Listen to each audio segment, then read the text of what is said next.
Welcome to 欢迎来到 Bienvenue TCCC 的北美小站。Hello， 大家好，欢迎来到 TCCC 的北美小站一系列。我们的系列分析加拿大 Express Entry 相关的新闻、政策和邀请数据，所有内容都是基于我自己的分析、预测和判断，主要的目的是分享资讯，帮助大家规划自己的安排，减少焦虑。如果你有任何的疑问，欢迎在视频的下方评论。那就让我们开始今天的内容吧。Hello， 大家好，今天是2023年的6月28日，我们又见面了。然后今天呢是星期三，在昨天我快速的出了一个比较短的视频之后呢，我有跟一些网友解释为什么昨天的视频这么短，因为昨天是一个星期二，然后发了一个全通道的邀请，所以我当时觉得很有可能这个定向邀请是不是要在星期三进行？因为以往 IRCC 发出这个邀请都是在星期三，有时候晚一点会在星期四，在星期二我个人是没有见过的，然后可能历史上不知道有没有，但是我个人没有见过，所以我一个直观的反应就是是不是星期三要进行定向邀请了。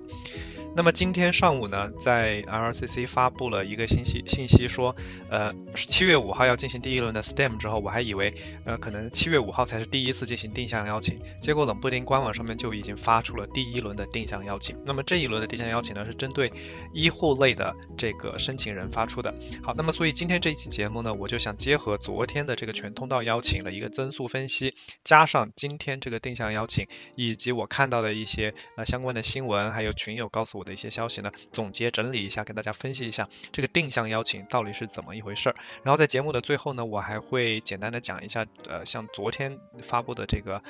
H1B 的这个针对美国工签持有人的一个新的政策的一个额外的一个解读吧。所以欢迎大家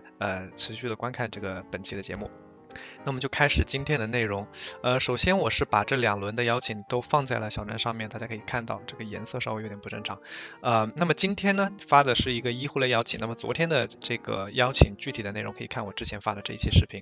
好，今天我想先讲一下这个全通道，也就是 General Draw， 以前我们叫全类别邀请现在我想把它和定向邀请中间的类别区分开，所以我以后都会称它为全通道邀请。那么本次的全通道邀请呢，虽然说分数没有降，还是486分，但是我觉得还是有比较积极的信号的。一个是，首先今天的这一轮，昨天的这一轮呢 PNP 比较多 ，PNP 吃掉了相当大一部分的这个名额，这个相当于就是说General Draw 被变相的被迫的这个名额减少，这是第一点。第二点就是本身他只邀请了4300，而之前都是邀请4800，这个人数上又少邀了500人，对吧？当然大家都知道这个人去哪里了。那么第三点呢，就是这个 General Draw 并没有说完全不运作了，对吧？还是基本上按照2周一次，虽然这一次迟了一点，可能是给了多一点时间去给他们准备这个定向邀请。这个也符合我们之前对于这个定向新政的猜想，也就是说 General Draw 还是会占一个主体，只是说它变着法子掺和进一些新的政策，毕竟饼哥也需要政绩嘛。然后呢，对于一些被定向的人可能会有稍微比较利好的一些分数上的优惠但是呢，普通的 General Draw 还是会要占到相当大一部分的比例的。好，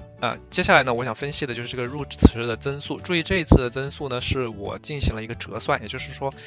把它除以这一次到上一次，总共隔了19天。因为今天礼拜三它是没有发布这个池子最新的数据的，还是周二的数据。好，那么从周二到上一次周四呢，总共是过了19天。我又把整个池子里面的变化除以了19，然后把它折算了，再乘了一个14，也就是变成了一个每2周的一个变化。这样呢，我可以稳定的分析出每一个分段的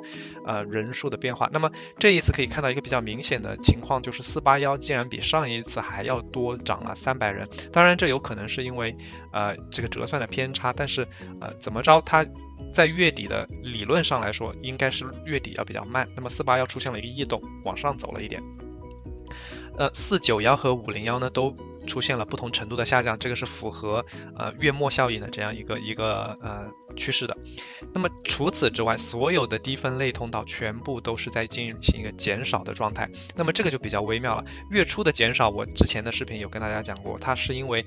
经验满了，然后月签到高分去了。但是这是一个月末不存在经验满这种情况，那么只能说有一部分的同学可能是不是学历更新啦，研究生毕业啦，或者是说有一些新通道的进来，对吧？就是说之前不在池子里面的有很多人已经进来了，但是还是抵不上很多材料过期的，我觉得这一部分人会比较少。那么还有可能就是他们的语言考到了更高的分数，卷进了481，所以这个也可以很合理的解释为什么481这次多啊，其实都是从低分池子往上走的。那么这呢，我可以变相解读为它是一个好消息，说明其实从外界源源不断的进入池子的人并没有很多，池子本身是一个稳定的，只不过是左手倒了右手，对吧？低分的人考了语言或者是怎么样加分加到了一个高分的区间。好，所以对于这个入池的增速呢，我个人觉得是不必太过紧张，说这一次分数为什么不降，是不是IRCC 又在控分了？我个人倒觉得是未必哈，这是一个偶然的因素，再加上486可能是一个典型分数。我觉得481的增速呢可能会在1000左右还维持一段时间，但是能维持多久，我个人不觉得会有特别久，可能过2-3个月稳定下来了之后，481也会像491一样，慢慢的回到一个比较几百人的这个状态，然后由471变成一个主力，对吧？回落效应来进入这个池子中。好，这个就是对于这个入池速度我的一个解读。那么今天这个医护类是进行了第一轮的定向邀请，虽然说邀请的人不多，但是至少给我们开了一个头，对吧？我们开始可以分析定向邀请它到底长了什么样子。好，今天的这500份邀请呢，是针对了所有这个医护类通道的。如果你不知道哪一些职位在医护类通道，我建议大家一定去把这个医护类清单的 NOC code 都解读一遍。如果你的工作经验有可能和医护类清单里面某一个沾上边，或者说比较吻合了，其实你可以考虑使用这一个 NOC code 给自己增加机会。一个比较有趣的例子就是今天在小红书群友里面呢，有一位同学非常可爱，他被邀请了，然后他说他根本不是医护类的，他怎么会被邀请？当时我的第一反应可能是不是系统又出故障了？然后但是看了他的 NOC 之后呢，我发现他的 NOC 还真是就在医护类清单里面。虽然那个 NOC 它本身它是一个叫做教育顾问的一个 NOC， 它其实跟医护好像并不搭嘎，它是为学生进行一些就业呀、学生工作辅导之类的，但是恰好它就在这个清单里面，所以千万不要觉得一听医护好像你自己不是医生不是护士你就不可能在这个清单里面，它这个清单还是比较长的，感兴趣的话呢，可以到北美小站上面去看，或者是官网有原版的英文版的这个清单哈，这个列表还是挺长的，除了一些常见的医学类的之外呢，你看教育顾问啊，或者是残疾指导员啊，像这一些听起来好像并不是说直接能让你反映说是一个医护类的，然后还有一些自然疗法的这个治疗师，我们好像感觉它是属于一个就是类似于一些比较补充性的这个医疗体系的，大家可能直观上觉得它不会被包括在这个列表里面，但其实它也被包括了。还有一些相关的技师，包括按摩治疗师，如果你是个 masseur， 说不定你有专业的一些资格啊，从业经验也是可以的，对吧？好，这个呢是关于今天定向呢，我有想到的一个点提醒大家。还有第二个呢，就是我之前有一期视频说，你这个定向可能需要你在这个主升职位里面，就是在被定向的列表里，但实际上不是哈。关于什么是主升职位呢？小站上面有一篇文章讲了，大家可以去搜搜看。主升职位其实是一个区别于你在填 EE profile 里面填你个人的工作经验的那个 section， 它是区别于那个 section 的，有一个单独的 section 问你的 primary occupation 是什么。那么定向的政策呢，其实是不需要你 primary occupation 必须要符合清单要求，而是只要在你的个人过往3年里面的工作经验里面有一个超过6个月以上的被定向到了的 NOC， 那么你就是可以被定向邀请的哈。这个是一个更正，也是一个政策落地之后我们看到的实际上它的操作的方式。好，这一次的医护类呢，邀请500人，分数落到了476相当于486之间呢，我认为大概给你超过了1万多人，因为470我记得好像人数是我看一下，470分471整个区间好像有将近2万人，或者是已经多于2万人，已经超过2万人了。那么481基本上昨天捞了以后呢，可能还有个2-3千人这样子，所以总共大概2万4的样子。那么你如果分数达到了476，应该是可以帮你超过，至少我认为哈，大概盲猜一下，1万5左右，1万2到1万5左右的人已经帮你超过了。那么这是500个，也就是说按照排序从高到低，1万多个人里面会有500个是医护类的。那么明天呢？不是明天，下一次7月5号 ，IRCC 今天罕见的在一个新闻稿里面已经告诉我们了，下一次的邀请是1500份，对吧？是7月5号，针对的呢是这个 STEM 类。这个呢，可以说是意料之中，因为 STEM 它本身定向的这些职位呢，科技类啊，一些工程类啊，对吧，都是非常热门的就业行业。那么我想留学生从事 STEM 的也非常的多，工科理科的很多同学都是在 STEM 里面的，那么这个 STEM 的人数可想而知。我们之前看过 OINP 针对意义池子里面去搞那个 HCP 的邀请，基本上抽1000人能够让你优惠一个将近10分，在481区间。当时我记得意义是489，然后这个 OINP 呢抽了1000人，最后把分数呢是481，对吧？这个是481区间，481区间只有1万人，那么471区间有2万人，所以大家可以大概估算一下这个比例。如果他下一次抽1500的话，除了说本身481还有2000人，然后471还有2万人，那么还有一个就是这中间又过了一周，谁知道能发生什么？说不定有的同学看到了这个消息之后，他本身走审提名了，他也来入池了，也有这种可能性。但是有多少人是这样的，我不得而知。所以我保守点估计吧，应该下一次 STEM 是在475到479这个区间，很有可能大概在476、478这样子的分数，就可能会被 STEM 定向邀请到。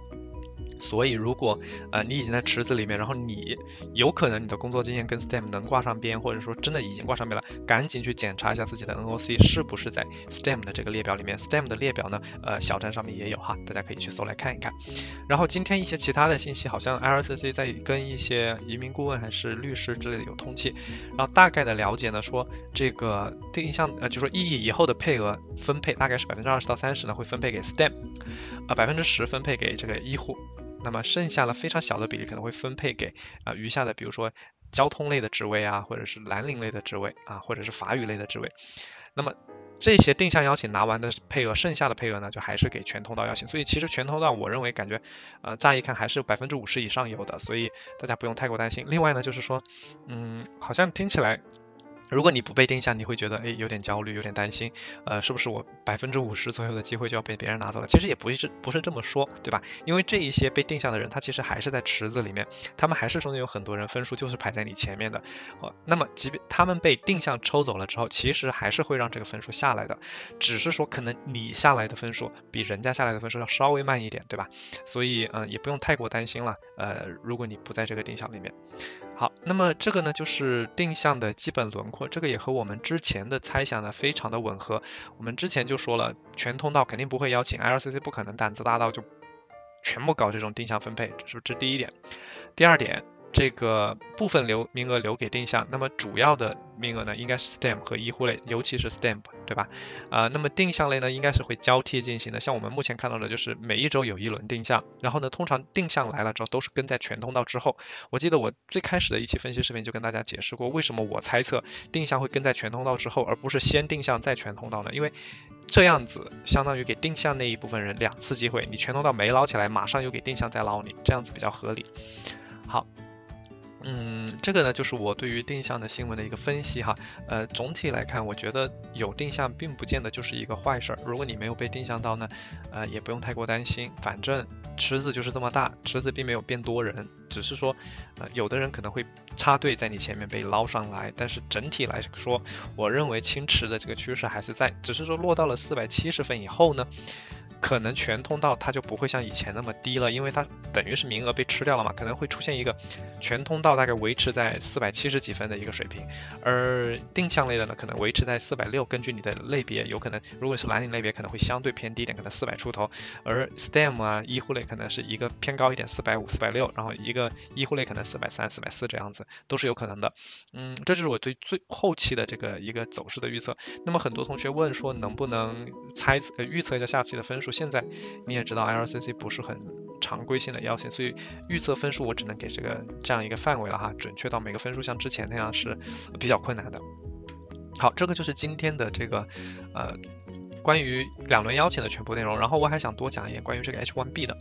我已经发了一期视频解读这个 H1B 的新政，但是呢，因为新政具体的实施细则还没有出来，所以我判断2件事情，一个是如果它的细则跟新闻上公布的差不多，只要你是 H1B 的持有人，你就可以去申请这个工签，那么这个工签应该会马上被一抢而空。这个不仅是我这么猜测，好几个相关的这个移民顾问也是有类似的猜测，因为很显然。申请一个签证的成本很低，对吧？旅游签是几十块钱，我不太清楚学签是多少钱，应该不会比这个申请 PR 1000块钱贵，这个成本是不高的那给了你3年的这个开放式工签呢，是一个比较有利的保障，尤其是对于 H1B 的持有人来说，那基本上没有其他的条条框框的限制，我认为很多 H1B，尤其是我们说比较喜欢走 H1B 的，像印度裔的申请人，他们可能会直接把这个1万个名额给抢空，所以根本轮不到大家还去思考我到底要不要，可能这个名额就已经没了。这是一个方向。第二个方向呢，有可能他在实施细则上面会想到很多人可能只是拿来备用，会把这个名额给滥用掉，那么他可能会加入一些条框，比如说你可能现在虽然你是有 H1B， 但是呢你目前没有一个active 的 employment， 你没有被人雇着，或者说他会推一个细则说你没有140啊或者是 perm 在路上，就是说你没有进行美国的绿卡移民申请，而只是单纯的你在 H1B 上面你没有接下来的这些 bridge， 那么加拿大才会给你办这个工签。如果有相对这样子的细节的话呢，我想可能这个名额才会真正被落到实处，落到一些真的需要给到加拿大的去到加拿大的一些申请人。那具体这个实施怎么走，我们只能等政策出来。好像最近的说法是说最迟会在7月16号，有可能它这个政策甚至会在提前7月16号就开始实施。所以大家一定，如果你对于这方面的申请感兴趣的话呢，关注 IRCC 官方的新闻或者关注北美小站，我会在第一时间看到新闻之后转发给如果你订阅了这个邮件，我会在邮件里面转发，如果没有的话，我也会在群或者是 YouTube 各种我的 social media Discord 群